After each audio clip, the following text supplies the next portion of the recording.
आदाब, आप मैं हुनान, आप मेरे साथ देख रहे हैं इंसाफ टाइम। आज हमारे साथ बात करने के लिए मौजूद हैं आज़ाद समाज पार्टी के प्रदेश सचिव रसीम काजी उर्फ लालू भाई। लालू भाई, सबसे पहला क्वेश्चन आपसे ये है कि जो मौजूदा पॉलिटिक्स है इस टाइम बिहार की जो राजनीति है, मौजूदा राजनीति, उस पर आपका क्या ख्याल है? सबसे पहले तो मैं जितने भी लोग देखने वाले हैं उनको आदाब और सलाम, और मैं इंसाफ टाइम्स का आभार व्यक्त करता हूँ, शुक्रिया अदा करता हूँ कि उन्होंने जो है मुझसे कुछ बात करने की कोशिश की।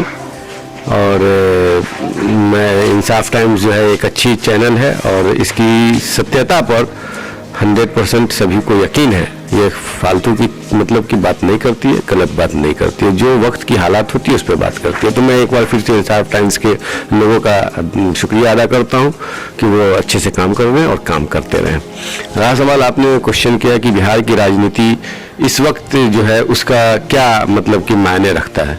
दरअसल राजनीति का मैं जो एक सिंपल लफ्ज में आपको बताऊं तो राजनीति का इस वक्त बिहार में भारत में कोई मायने नहीं रखता है, क्योंकि राजनीति जो होती है वो 3-4 तत्वों से मिलकर बनती है और इस वक्त बिहार क्या भारत में वो सब चीज अलग अलग हो चुके हैं।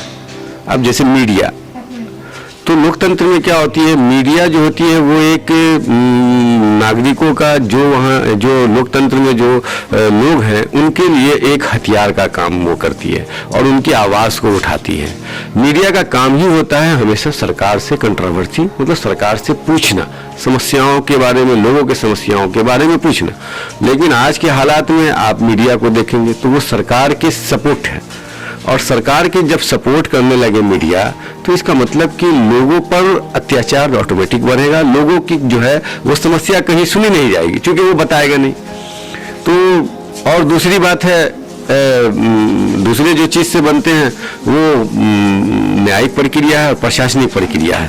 तो राजनीति जब ये तीनों ध्रुव मतलब कि एकीकरण रहता है तभी उसको राजनीति में, उसको सही मायने में राजनीति कहा जाता है। तो इस वक्त ऐसा कोई राजनीति का माहौल नहीं है। हाँ, एक जो है वो एक होता है, एक वर्चुअल फॉर्म जो है वो अभी के जो सत्ता पक्ष हैं वो वर्चुअल एक जो है बता रहे हैं राजनीति की, हाँ हम राजनीति कर रहे हैं, लोग राजनीति कर रहे हैं, हम जीत रहे हैं, लोग हार रहे हैं, या लोग हार रहे हैं, हम जीत रहे हैं। वो एक वर्चुअली, वो एक इमेजिनरी वो बता रहे हैं। दरअसल ये राजनीति नहीं होती है, ऐसी राजनीति नहीं होती है जो इस वक्त चल रही है, जहां हर चीज सत्ता पक्ष के फेवर में बोली जा रही हो, की जा रही हो।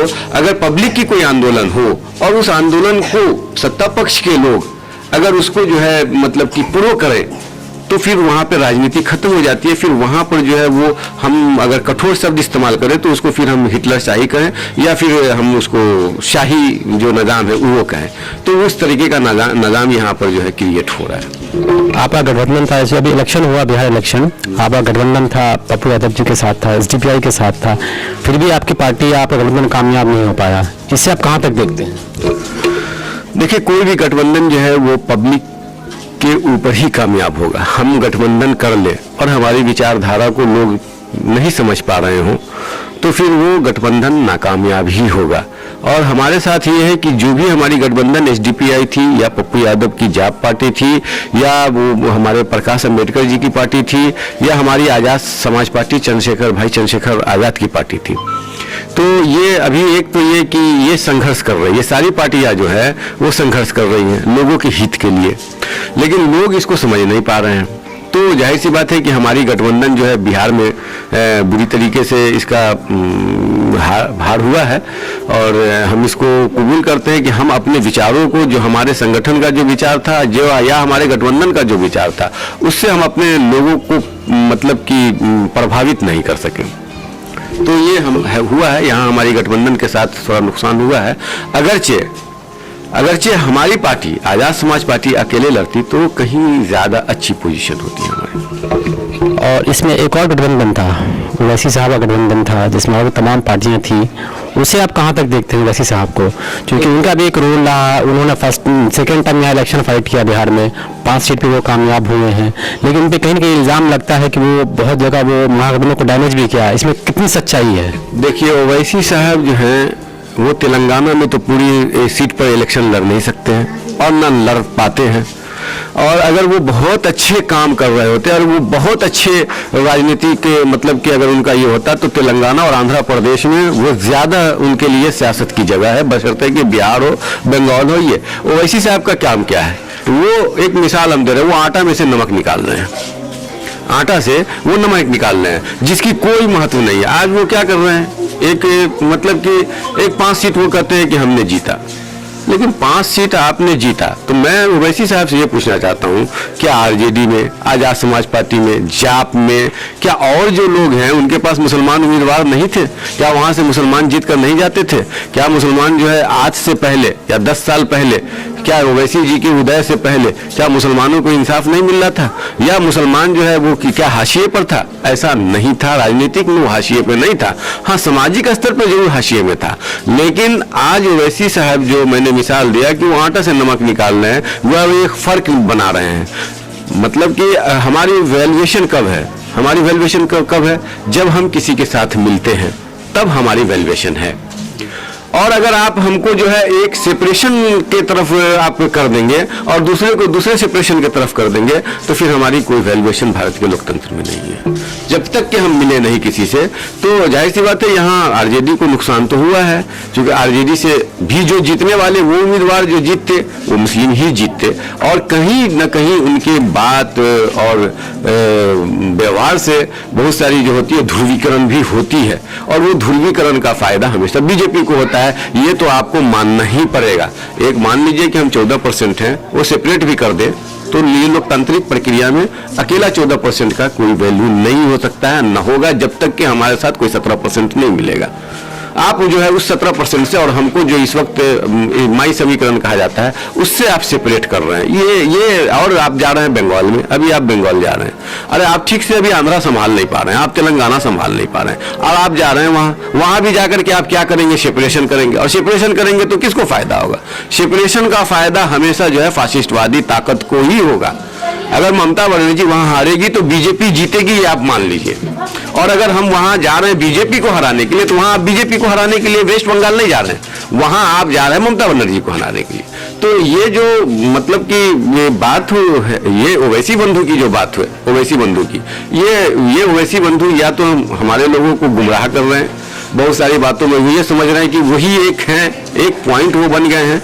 ऐसी बात नहीं है। आपसे पहले भी मुसलमानों के हजारों पॉइंट थे और वो शक्तिशाली पॉइंट हुआ करते थे। आप तो हमारा सामाजिक भी आज पहले जो हमारी राजनीतिक जो उत्थान थी उसको खत्म कर दिया आपके सेपरेशन की वजह से। आज सामाजिक में हम कमजोर थे, आज राजनीतिक में भी कमजोर हो गए और सामाजिक में भी कमजोर हो गए। ये उनको महसूस करना चाहिए। वो उनसे इसको अगर वो कौम के भलाई चाहती हैं तो इस सेपरेशन से उनको बचना चाहिए। वो ये नहीं कह सकते कि हम बीजेपी को हराने जा रहे हैं, कांग्रेस को हराने जा रहे हैं। नहीं, आप वहाँ बंगाल में जा रहे हैं तो ममता बनर्जी को हराने जा रहे हैं। ममता बनर्जी से कोई ऑलरेडी वहाँ भी हैं, उनके पार्टी में मुस्लिम हैं, ऐसा नहीं है कि नहीं। वहाँ मुस्लिमों को मिलता है हर चीज़, जैसे सभी को मिलता है वहाँ भी उनको मिलता है। एक उनका एक शेयर है, मैं खुले दिल से बोल रहा हूँ, भले किसी को बुरा लगे, लेकिन वहाँ है, उनके साथ हालात ठीक है। आप वहाँ जाकर के सेपरेशन नहीं पैदा करें। जिस तरीके से बिहार में आपने किया, 5 सीट जीता, लेकिन कहीं पर नहीं, कहीं ना कहीं आपकी वजह से 15-20 सीट हमारे लूज हुए। हमारे मुसलमानों की प्रतिनिधित्व आपकी वजह से कम हो रही है, ये आपको कबूल करना होगा। तो आप ये कह रहे हैं कि ओवैसी की वजह से यहाँ जो महागठबंधन में जो सीटें लूज हुई हैं वो वैसे मेन फैक्ट थे, वो मेन कारण थे उसके लूज करने के। लेकिन एक सवाल वो भी है। एक सवाल और आपसे कि अभी जस्ट हैदराबाद के अंदर में एक लोकल वहाँ इलेक्शन खत्म हुआ, बल्दिया चुनाव वहाँ खत्म हुआ, वहाँ बीजेपी 4 सीट पे थी पहले, लेकिन अब 44 पे आ गई है। तो एक स्पेस बीजेपी को मिला है वहाँ पे, उसके बारे में आप कहाँ तक सही मानते हैं कि उसको स्पेस किस वजह से मिला है? वो टीआरएस की गलती थी या फिर वैसी वजह से वहाँ पे स्पेस मिला बीजेपी को? देखिए, ये तो देखिए कहीं कहीं पर जो है ये मैं इस पर एक लड़का से बात कर रहा था, तो मैंने कहा कि भाई यहाँ पर जो है AMIM के बारे में वो अपना कुछ बता रहा था, तो उसने कहा कि ये बीजेपी की काउंटर पार्टी है। एक लफ्ज उसने कहा कि बीजेपी की काउंटर पार्टी है। जाहिर सी बात है कि काउंटर पार्टी है तो काउंटर जो होता है वो 2 ही आदमी, जो अपना होता है उसी के बीच में काउंटर भी होता है, वाद विवाद भी होता है। तो इससे ये पता चलता है, चूंकि वो हर एक चीज को, उसी चीज को काउंटर करती है जो बीजेपी, या फिर आज के डेट में वो खुल करके ये करती है। तो तो ये काउंटर करने से अगर मुसलमानों की भला होती है या उनके कौम के प्रतिनिधित्व मिलता है तब तो फॉर बेटर है। लेकिन ये जनरली ये जहाँ इनको स्पेस नहीं होती है बीजेपी को, तो यहाँ जाकर के वो काउंटर करके स्पेस देते हैं। जैसे बिहार में अभी नहीं होना था, जो भी हुआ एक कारण 1% कारण वो भी था, ओवैसी बंधु भी थे। अब बंगाल में जाकर क्या करेंगे वो तो आपको रिजल्ट के बाद पता चलेगा। मतलब स्पेस देना उनका काम है कि आओ खाना बना हुआ है और आकर के तुम बिरयानी, हम जा रहे हैं और हम लोगों को कहेंगे कि हम बिरयानी तुमको खिलाएंगे, और वो बिरयानी खिला देते हैं बीजेपी वाले को। तो आपका ये कहना है कि जो बीजेपी को स्पेस मिलता है किसी भी स्टेट में जहां वहां की हुकूमत नहीं होती बीजेपी की, वो वैसे मिलता है। ये बिल्कुल इसमें नो डाउट, चूंकि ये सेपरेशन करते हैं। ये जो है बात अगरचे ये है तो ये बतावे कि ये किसके साथ ये मिला करके जो है ये प्रतिनिधित्व कायम करना चाहते हैं, ये बतावे इनके साथ कौन से, जो मुस्लिम के अलावा कौन से इनके साथ हैं, किसके कौन साथ है। लालू यादव के साथ तो है ना भाई, एक यादव है, एक इसकी अच्छी खासी तादाद है 17%, हम 14% मिलते हैं, 21% 32% होते हैं। लेकिन उनके साथ इस 14% में कौन है जो साथ में, जिसकी जो इसके वैल्यू, जो मुसलमानों की वैल्यू बनाए वोट की। आप हमारे वोट की वैल्यू को बिगाड़ रहे हैं, बना नहीं रहे हैं, ये एकदम फैक्ट बात है।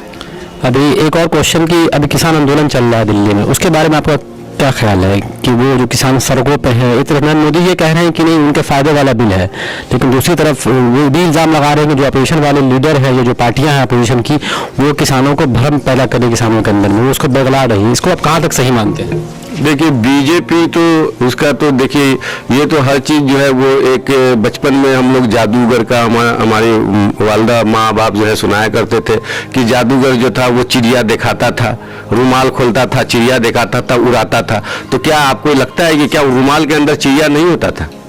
वो क्या वो जो है वो हाथ से चिड़िया निकाल देता था? वो तो दिखाता था ना, चिड़िया तो होती थी, वो तो दिखाता था, हमको दिखता था कि वो चिड़िया उसमें नहीं है, लेकिन चिड़िया हुआ करती थी। ठीक है, ये बचपन में सारे लोग ने इसको फील किया। तो जस्ट लाइक बीजेपी जो है वो सेम जो बच्चे की हमारी कहानी है उसको जो है वो इम्प्लीमेंट कर रही है, वो लोगों को दिखाती है भैया तुम सीधे जो है चले जाओगे, अंबानी बन जाओगे, हर लोगों को अदानी बन जाओगे, ये बताती है। लेकिन एक्चुअली वहां पर है कुछ नहीं, जीरो है। उस जीरो को वो करोड़ दिखाती है। अभी ये जो किसान का बिल, अगर अच्छा एक बात तो ये जान ले कि ये जो लाखों या करोड़ों लोग हैं ये बेवकूफ तो नहीं है। इन्होंने जो वोट दिया इनको, ये तो अपने अकल से दिया। तो ये जो बोल रहे हैं ये गलत होगा, एक गलत हो सकता है, 2 गलत हो सकता है, 3 गलत हो सकता है, 100 गलत हो सकता है, लेकिन जब लाखों की आदमी जब बाहर निकल जाए तो वो उसको गलत कैसे मान लिया जाए। तो ये बीजेपी की जो ये कानून जो इन्होंने लाया, ये बीजेपी भी जानती है कि ये जो है अदानी और अंबानी के